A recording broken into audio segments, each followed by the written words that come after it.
Sure. So I'm going to talk a little bit more practical about AMI and AMI data and the uses of it. So Oncor started AMI deployment over 10 years ago, and we finished about 5.5 to 6 years ago. So we've been doing this journey for quite some time. For those that don't know, Oncor is, in Texas, we are deregulated. We're deregulated. Oncor is the wires company. We're transmission distribution operations, and we do own the meters. So all the assets in that wire space is Oncor's. We can't do any kind of competitive services, whether it's on the generation or on the retail side. So we actually deal with about 100 customers that are our retailers. So Oncor has about 3.5 million meters, and that's about 10 million people in the state of Texas. In the bottom right, you can see where Texas is, obviously, and how it compares. So one thing that's noted here is that if you look on the left, meters as they were, pretty exciting. You go on the right, there's a lot of information there, a lot of detail, a lot of things are going on. AMI is not a technology upgrade. AMR, one way, was a technology upgrade. AMI is not. It's a game changer. Every business process in that meter to cash and most of your customer service areas will change. You need to be prepared for that. You need to do a business process review prior to that, and you need to be prepared because it will change. Meters is a sensor. Meter is an enabler for the distribution operations. So Oncor deployed our OMS and our DMS system at the same time we did AMS, and then of course we tied them together. So in the Oncor distribution space, the OMS is actually our center of the hub. But let's talk about some real examples here. Besides the obvious tampering, theft, automation on service orders, in Oncor since 2016, 25% of the time, we have found that we ping every we ping every ticket before we roll a truck. Every ticket we do an on-demand read, and 25% of the time we find it's not a utility problem, it's a customer issue. That's a lot of saved truck rolls. The call center volume also, we've learned, has dropped tremendously from 5 to 7 p.m. when people get home from work. Because of AMI, we actually get the problems resolved and fixed prior to the customer even getting home from work. And you can look down at the bottom, 20% of the time we actually resolve issues now without the customers even calling. So let's go in just a thing about customer. We talked about how do we help the customer. Oncor has done a lot with the customer experience, and from our point of view, it's primarily outage notification and restoration. So a customer can call us, they can go on the web and submit a ticket, or they can text us. And we also have a text program now that if we receive an AMI last gasp, that customer will get a notice that says your power is out. We'll follow up with an estimated time of restoration. And then when their power has been restored with a restoration message, we tell them your power is back. Now, if that's an OMS message, the confidence is not quite there. So we tell them power is out in their area. And we still give them an estimated time of restoration.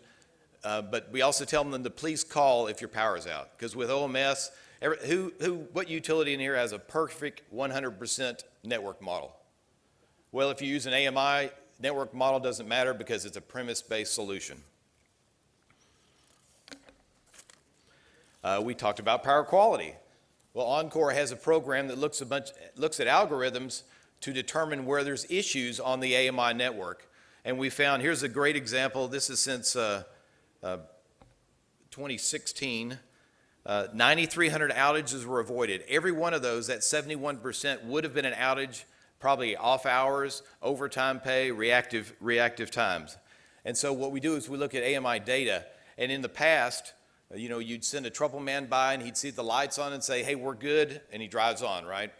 Well, what he does now is he has to go out there and he has to actually look at a termination. We find a lot of loose terminations, bad terminations, have to use different tools, thermography equipment, look inside a transformer, but find something.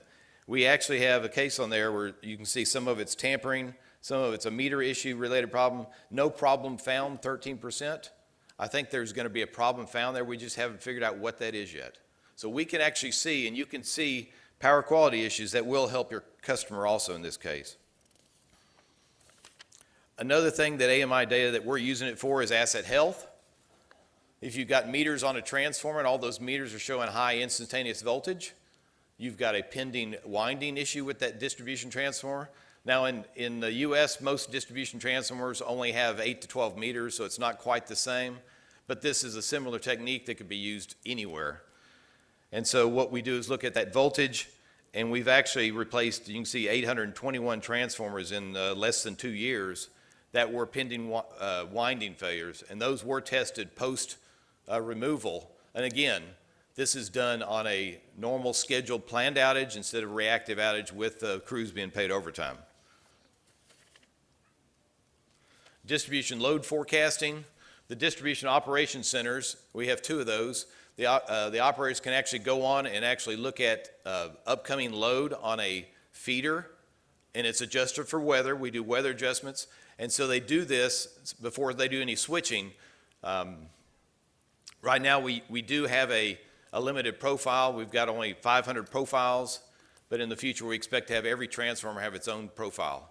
And so we're actually being able to predict load forecasting. And I guess the big note here is that with AMI and all the data available, and with distribution SCADA, DMS, what you're learning is that distribution operators in the past were more just dispatchers, send a trouble man out, try to find something. Is what you find now is that with distribution, there are more operators and they actually can do a lot of troubleshooting before you even have to roll a crew.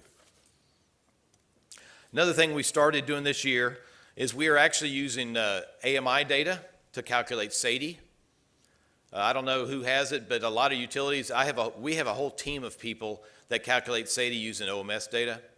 Well, why not use the actual premise data? We look at voltage. We get 99.5% of our interval data readings. So our voltage comes in as average voltage. So if you see a loss there, you can determine how long the power was out. The next thing we're looking at is actually using frequency, because frequency is much easier. You don't have to worry about the voltages of the meters themselves to worry about determining that. But AMI is a great factor in this, and we're expecting it to simplify and automate our SAIDI calculations, in addition to, well, we're going to have to get some new jobs for some people, but simplify our SAIDI calculations and automate this, and we're actually expecting to gain some minutes here. So my takeaways here: meter readings are only the beginning. Automation and integration, it's been mentioned several times. Plan ahead for data analytics. You want to get the insight. For data, utilities historically have kept everything. Data retention, data governance, data management is something you have to do nowadays. The explosion of data. Trust the data. If that meter's doing something, you need to figure out what it's telling you. It's telling you something. It's not a false indication of something. There is something going on. AMI is the enabler for the future. Thank you.